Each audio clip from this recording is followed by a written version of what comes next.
tardes, mi nombre es Guadalupe Bello Ramírez, vivo en Cuernavaca, Morelos. Mi número de matrícula es 0387-64 y la materia que curso se llama Impuestos Internacionales.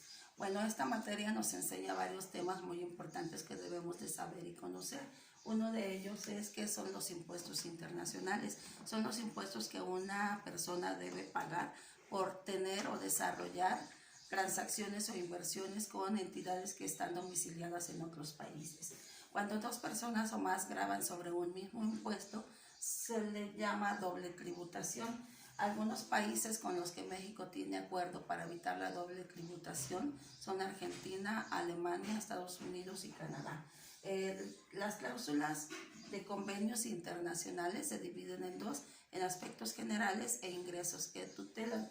Dentro de lo que son los aspectos generales se encuentran los comprendidos en el método de sección y el método de imputación, el territorio, la extensión territorial y la vigencia. Dentro de lo que son los ingresos que tutelan van desde las rentas inmobiliarias hasta las divisas. El régimen dentro de lo que son los impuestos internacionales tenemos el régimen de establecimiento permanente. Este nos dice que es cuando una persona física o moral realiza operaciones en el extranjero a nombre de otra persona. Mientras que la residencia fiscal nos dice que una persona que tributa debe tener obligaciones fiscales únicamente en el lugar donde se encuentra físicamente. Otros conceptos son agente dependiente y agente independiente. El agente independiente es cuando una persona que está en territorio nacional realiza operaciones en el extranjero, pero antes de tener contacto con el extranjero, realiza operaciones a cuenta de este en el país. Mientras que el agente dependiente es la persona que realiza operaciones con cualidades dependientes en cierto tiempo y muchas veces. Las subsidiarias extranjeras, estas no tienen una forma jurídica definida, ya que pueden residir en el extranjero, pero están patentadas por una compañía patente. La propiedad inmobiliaria nos dice que para que una propiedad que pueda ser considerarse mobiliaria dentro del territorio mexicano se debe tomar en cuenta el lugar donde se encuentre y otras características más.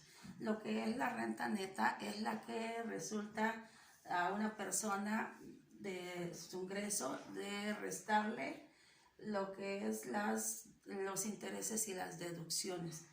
Lo que es el costo fiscal es el costo que se le asigna a cada activo fijo, ya sumándole o tomando en cuenta lo que son sus mejoras y valoraciones. Lo que es el activo fijo son todos los bienes que posee una empresa y estos pueden ser tangibles o intangibles. Los precios de transferencia son los pactados entre dos empresas o dos personas con el fin de transferirse entre sí, digamos, ya sean activos, bienes o derechos. Los dividendos son las ganancias obtenidas de una empresa y que están destinadas para repartirse entre los accionistas. Lo que es el interés es lo que resulta del cálculo en porcentaje para saber cuál es el costo de un crédito o bien cuáles son las ganancias obtenidas por ahorros o inversiones.